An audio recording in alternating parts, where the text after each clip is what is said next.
قول سے ہوتا ہے۔ تو سما کا آغاز قول سے اس لیے ہوتا ہے کہ یہ اس کلام کو قول اس لیے کہتے ہیں کہ یہ قول رسول صلی اللہ علیہ وسلم ہے۔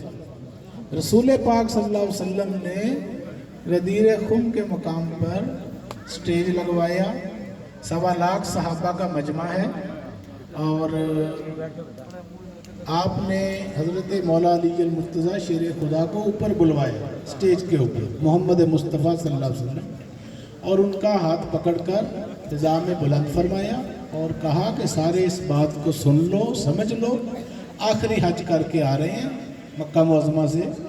تو یہ راستے میں یہ ہوا، 1.25 لاکھ صحابہ ہیں اور اس میں سینکڑوں ہزاروں صحابیات بھی ہیں، لیڈیز بھی ہیں۔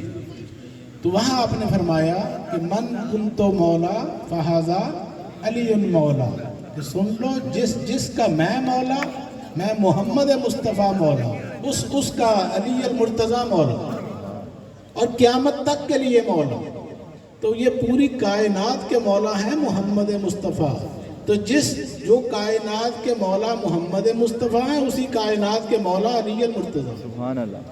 اچھا، اب یہ بات ہے کہ مولا سے مراد کہ جو رسول اللہ کو مانتا ہے، نبوت کو مانتا ہے، وہ ولایت کو بھی مانے۔ انا خاتم النبی لا نبی بعدی، میں آخری نبی ہوں، میرے بعد اب کوئی نبی نہیں آنا۔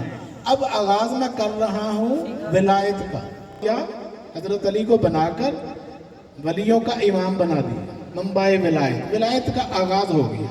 تو اس قول رسول کو، اس حدیث کو، نبی پاک صلی اللہ علیہ وسلم کی اس حدیث کو ہمارے سلسلہ میں حضرت خواجہ امیر خسرو رحمۃ اللہ علیہ نے اس کو راگ میں ڈھالا، راگ میں ڈھال کر تو اس کا نام کیا رکھا؟ قول۔ قول کیوں کہتے ہیں؟ کہ یہ ہے قول رسول صلی اللہ علیہ وسلم، اور قوالی کا آغاز قول سے ہوتا ہے۔